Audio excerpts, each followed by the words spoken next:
Nandito ulit tayo. I can't wait to explore Shanghai for the second time. Let's go. May question sa akin. Ano yung purpose ko dito sa Shanghai? Kailan yung uwi ko? Mukhang close na talaga yung metro or subway. So, try natin yung airport bus. Umabot tayo. This is Shanghai at 2 a.m. Mag-alas 3 na. Pwede pa naman may nakabantay dito sa reception area. Good morning, guys. Ang aliwalas ng panahon. I love it. Hello guys! Kumusta kayong lahat? This is Dave, the Kuripot Traveler. At nandito na naman tayo sa NAIA Terminal 3 because we're traveling again out of the country. Charing! Pupunta tayo ng China for the second time. Specifically, Shanghai yung pasok natin. It's the first time na papasok tayong Shanghai because the last time na nag-China tayo, it was January. Ngayon guys ay June, mid-year na. Beijing yung pasok natin nung unang China natin. Now, Shanghai naman. Book ko to during piso sale. Balikan na, I think around 4,000 to 5,000 pesos. Bangers tayo ng seat sale kaya nakaka-secure talaga tayo ng murang ticket versus the usual. It's one of my top favorite countries because of the history, 'di ba? And culture. Beijing pa lang, grabe, kahit saan ka magpunta, parang kaliwat kanan yung historical sites. Great Wall of China. Last China natin, yung exit naman natin ay Shanghai. It's a futuristic city but at the same time may magandang blend ng history. Super charming for me ng Shanghai. Grabe, parang gumagalaw yung mga building, parang AI-ish yung city. So it's one of the most modern cities in China. Pero marami din namang modern doon. Kung magbubook kayo ng hotel sa Agoda, you can use my promo code DAVEAGODA, capital letters yan, and make sure to redeem on Agoda mobile app. Punta lang kayo sa deals page sa baba para maka 10% off kayo. Alam nyo bang pwede rin kayo mag-book ng activities and tours sa Agoda? Use my promo code KURIPOTAGODA for 5% off. I-click nyo na lang din yung link sa comment section to redeem. Yung Klook code naman natin na Dave Gino Klook, one-time redemption na lang siya. So kung wala na kayong ma-redeem, you can explore Agoda. Nag-check-in na tayo guys. Cebu Pacific yung lipad natin. Nagbayad tayo ng travel tax, nasa 1,620 pesos. Sa check-in counter, binigyan tayo ng boarding pass kasi hindi ako makapag-check-in online. Papasok na tayo sa immigration and make sure meron kayong e-travel. Make sure to fill it out at etravel.gov.ph. Yung China, required ng visa. Tayo mga Philippine passport holders, kailangan natin ng visa. So it's a second time na nag-apply ko ng visa. Mas konti na lang yung requirements this time. So nasa separate vlog ko naman yung visa application.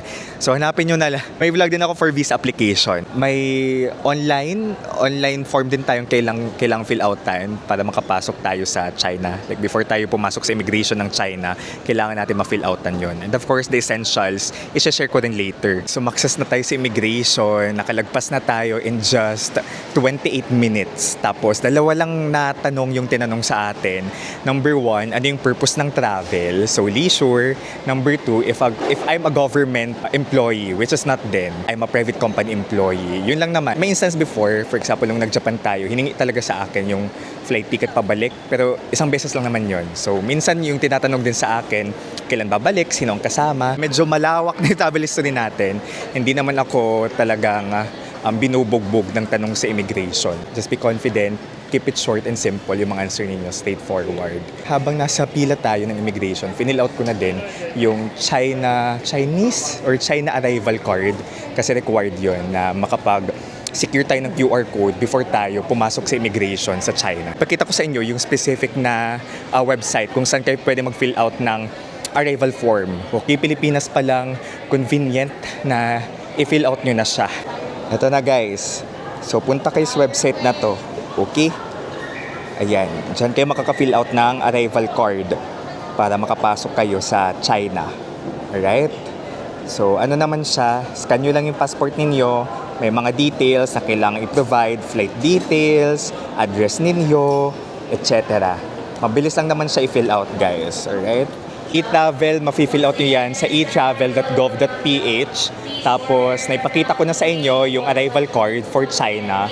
And then make sure, of course, yung passport ninyo, yung visa, yung boarding pass, okay? Para makalagpas kayo sa immigration. Hanapin yun doon sa immigration yung boarding pass.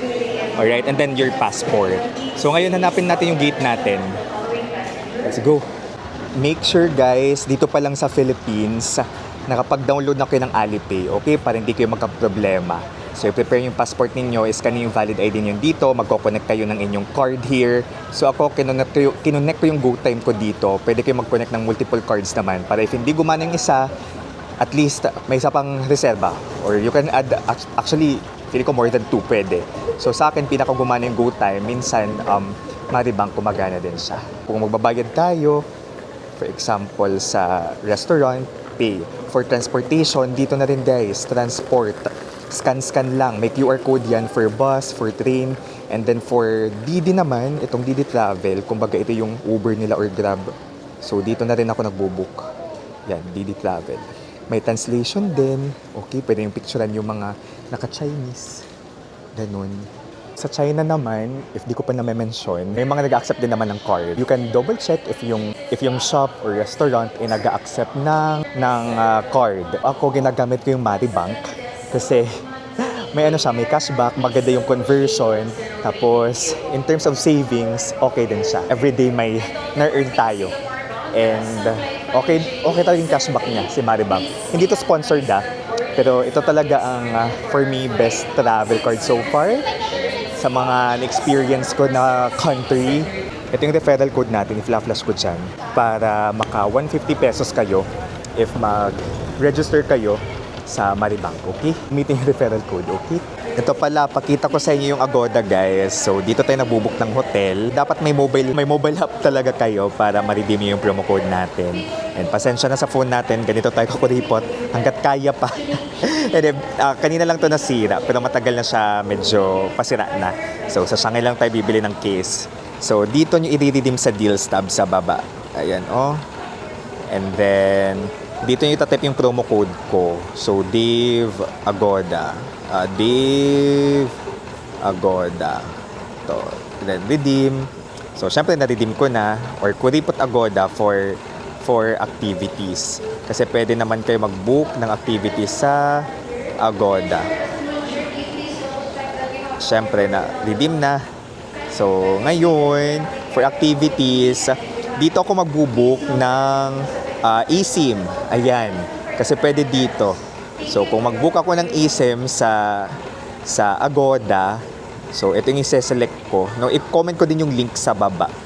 So, itong China eSIM, no VPN, and unlimited. Kasi yung China, guys, may tinatawag silang Great Firewall. If mag-Facebook ka, if mag-TikTok ka, mag-Instagram ka, binablock siya. Alright? So, may apps talaga na binablock si China. Ang gagamitin natin ay eSIM, alright? Na compatible naman sa phone natin. eSIM na hindi natin kailangan mag-download ng VPN. Kasi before, you really have to download VPN to access these sites. Check nyo na lang yung different options, pero ito yung ibubuk natin. Kita nyo naman, kung gamitin yung promo code ko sa activities, ayan, makaka-discount kayo. Itong unlimited data, guys, yung pipiliin natin, okay? Here we are, guys. Boarding na. Goodbye, Philippines. Na-install natin yung eSIM natin. So, sa email, once makapag-book kayo sa Agoda, mag-email sa inyo ng voucher na may QR code. So, make sure i-scan nyo lang yung QR code na yon. Na-book natin siya ng 300 plus pesos lang, 5 days. O, diba? Sobrang mura. Let's go. Major tip pala, guys, para hindi kayo ma-block ng China pag gumagamit kayo ng Facebook or Messenger or Instagram, i-turn off nyo yung location. Okay? I-never nyo. Para hindi ma-detect kung nasa China kayo, na nasa China kayo. Hindi ma-block yung application or yung social media, social networking sites or specific apps.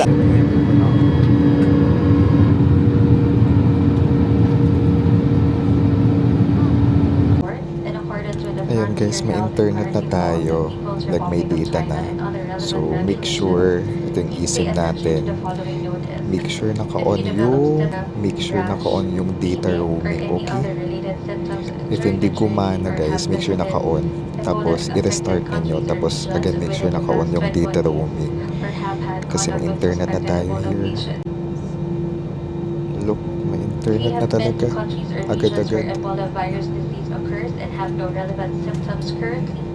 Tourists are Ayan. required to conduct a 21-day self-health monitoring after entry. Follow nyo ko sa Instagram guys, tapos Facebook page. Kasi mas real time ako mag-upload sa Instagram, Facebook, TikTok.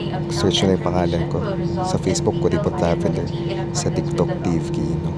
Mas pabilis na mag-upload doon, okay? Ayan, kapupost ko lang kagabi. Itong Shanghai trip din natin. And nanonood ako ng C-drama ngayon. Hello, Pursuit of Jade. Episode 7 na ako. Kasi ang dami nagre-recommend. Tacloban represent. Kaway-kaway sa mga taga-Tacloban siyan. Maupay nga aga na. Welcome na guys to Shanghai. This is Pudong International Airport. From Tacloban to Shanghai. Nandito ulit tayo. I can't wait to explore Shanghai for the second time. Let's go. Ganito yung airport nila. Minimalist na maluwag. Ayan. Nasa 2 hours and 55 minutes yung travel, guys. Kayo, may mga nabubuk ba kayo sa piso sale or seat sale ng Cebu Pacific pa rin? Kasi tuloy-tuloy pa rin yung pag-sit sale naman nila. Ako, may ticket na ako for next year, Japan, Tokyo. Nabook ko siya ng 6,000 balikan. In this economy, okay na siya. So comment down below if may nabook na kayo. And isa ba yung Shanghai or China sa mga gusto yung puntahan? Itong Shanghai vlog, sige, estimate ko, siguro mga September, uploaded ko na to. Or August. Hopefully, kahit July ma-upload ko. Diba? Pero June ngayon eh. Ang haba pala ng lalakarin. Papunta na tayong immigration. Sundan lang natin yung crowd. Ganun naman talaga. Ang bungad dito sa airport arrival ay may mga online arrival card declaration na QR code. Okay? Na-fill out na rin naman natin nung nasa Philippines tayo. Sinare ko na rin naman kung ano yung website link. Okay? Ini-screenshot ko na yung QR code para convenient na. We survived immigration, guys. And bungad dito, ito na yung mga baggage claim. Tapos may monitor naman here where you can check kung saan yung belt number ninyo. Backpack lang tayo for today's video. Kasi may clearing stay natin eh. I can see you na. Ayan.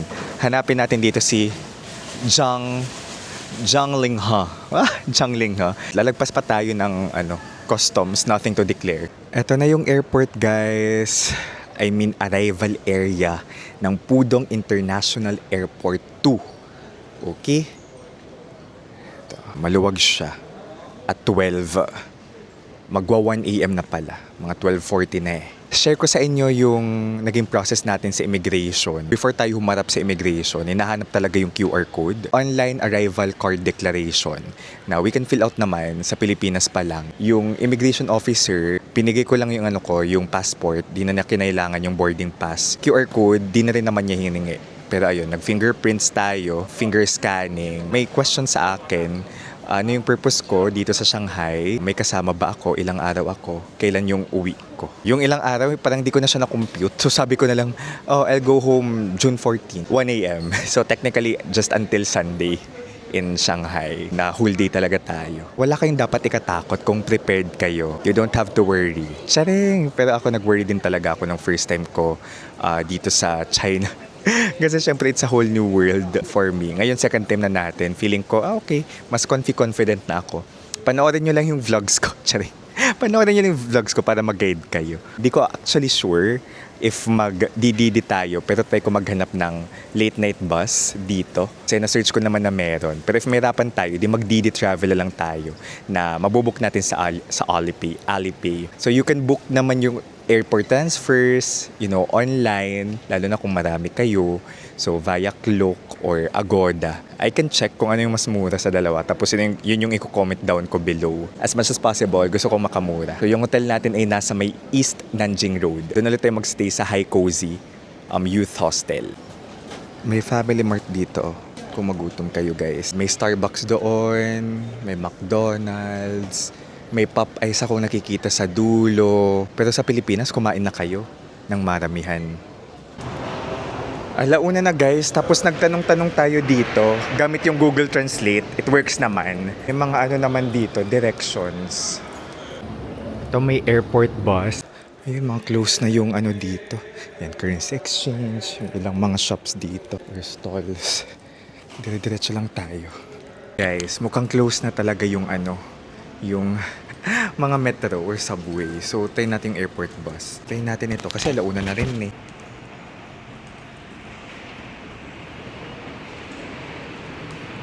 Pay.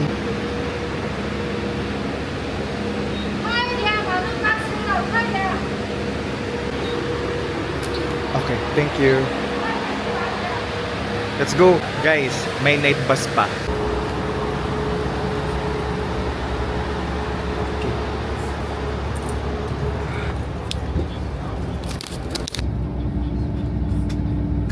Super sakto guys. Like, umabot tayo. Nice. 1:30 umalis. Okay? 1:30 na guys. So, tingnan natin kung ilang minutes yung biyahe papunta sa destination natin. I am checking Apple Maps guys. Tapos around 40 minutes yung biyahe papunta sa stop natin.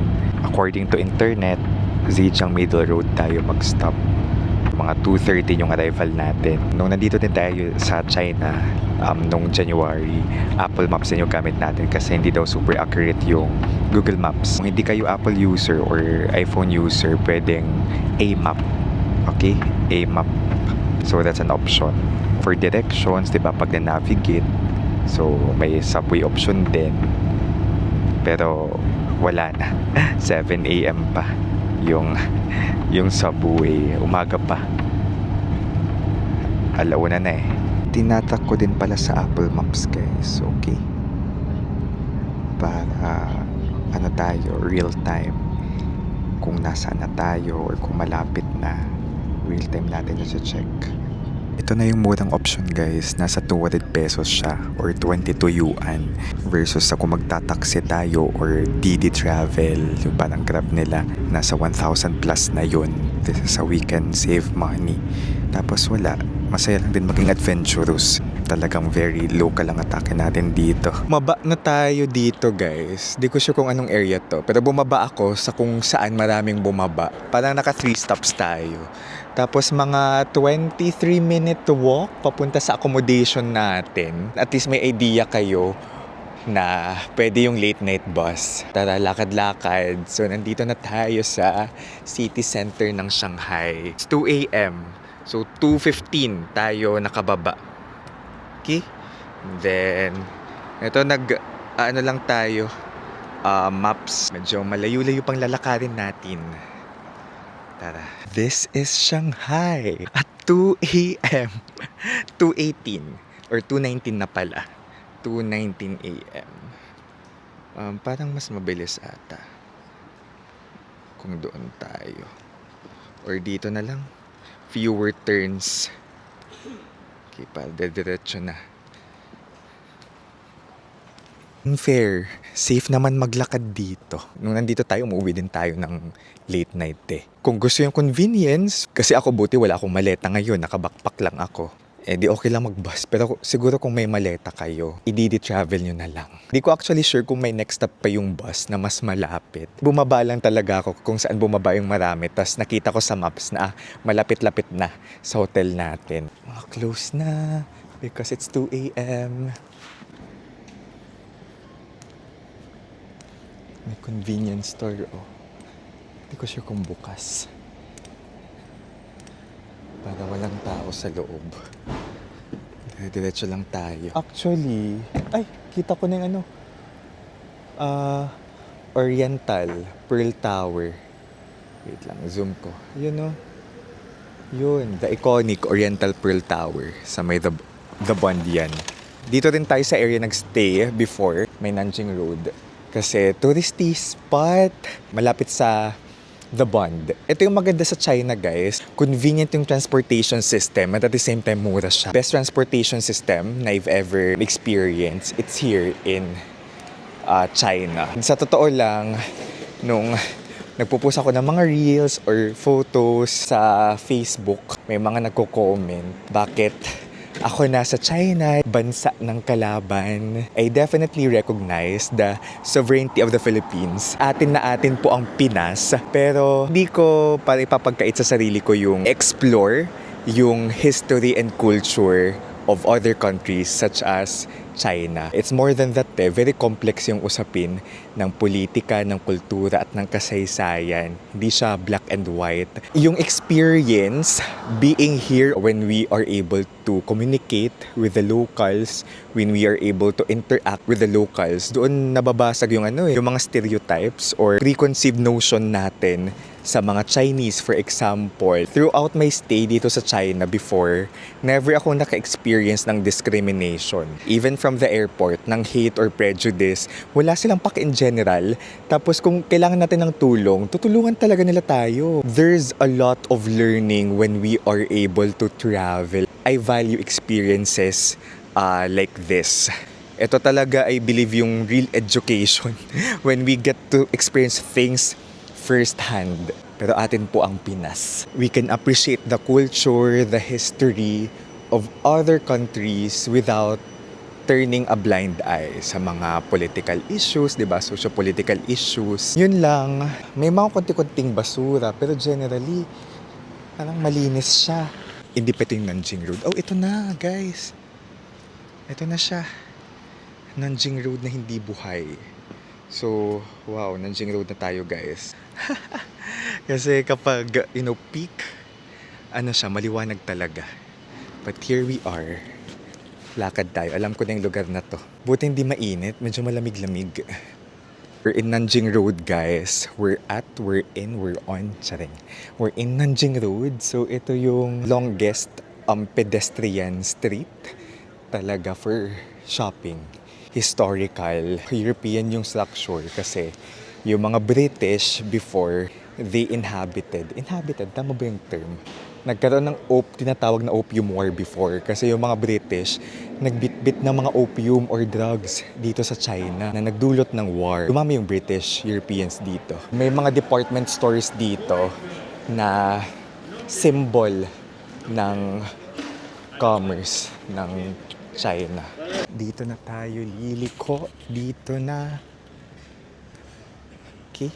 Tapos may subway station dyan. Malapit lang. Transportation-wise, very convenient. Yung Pilipinas, mayaman ang Pilipinas, pero naghihirap ang sambayan ng Pilipino. Diba? Mayaman tayo sa resources. May mga kabundukan tayo. Anyong tubig, rich biodiversity, natural resources. We have those. I cannot believe we're back, guys. Ito, may convenience store. Ayun, may bukas pang kainan. Ay, ito. Parang street food. Kung gutom kayo. May mga mangilan-ngilan naman na bukas. Late night food trip ang atake. Actually, 2 accommodation binook natin, guys. So, isa ito na hostel. Ayan, dito tayo. Tapos yung isa naman ay solo room talaga. Here we are. So, first night, nag-hostel lang tayo. I think yan, Jinglai. Nandito din yung hotel natin, guys. Ito, High Cozy Hostel. Comment ko yung link ng 2 hotel na to. High Cozy Hostel. 6th floor. We're here na, guys. Hiningi lang yung passport dito. Okay? For check-in. So, mag-alas 3 na. Pwede pa naman, may nakabantay dito sa reception area. May locker naman, guys. Binigyan tayo ng access card. Okay? So, ito yung locker natin. May chinelas ding provided. So, nakakapag-hotspot, guys. Yung eSIM. Pwedeng mag-hotspot.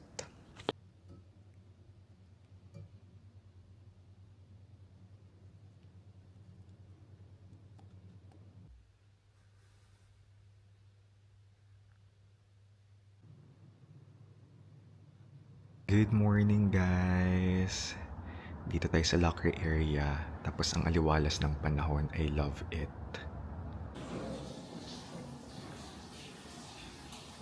Ito yung shower, guys. Okay.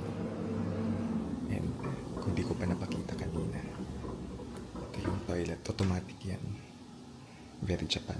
May common area pala dito sa accommodation natin. Ganito yung itsura niya. And ayan, may pa kitchen area. May ref, may dispenser naman ng water, may hugasan. June ay summer dito. So, mainit-init na. And ayun, nabook pala natin to ng 950, 8.90 pesos sa Agoda. Ganun siya kamura. Tapos one night lang tayo dito, tapos lipat naman tayo sa ibang location. I mean, sa ibang hotel. This feels home, yung vibe dito. Very friendly yung staff. Nag-i-English naman. Mabilis yung communication. Kapag laptop tayo, kasi yung eSIM na binook natin ay carry naman i-hotspot. Alright, sa ibang device. Work din tayo dito, guys. It's a brand new day here in Shanghai. Maraming salamat sa pagsama sa akin mula na Terminal 3 hanggang dito. Sana ay may napulot kayo sa mga sa pagsama nyo sa akin sa buong journey. If you are into a great mixture of history and modernity, Shanghai, China is the place to be. Nag-rhyme. Ayun. So this is Dave, guys, the Kuripo Traveler here from Shanghai, China. Let's live our best lives. Bye-bye.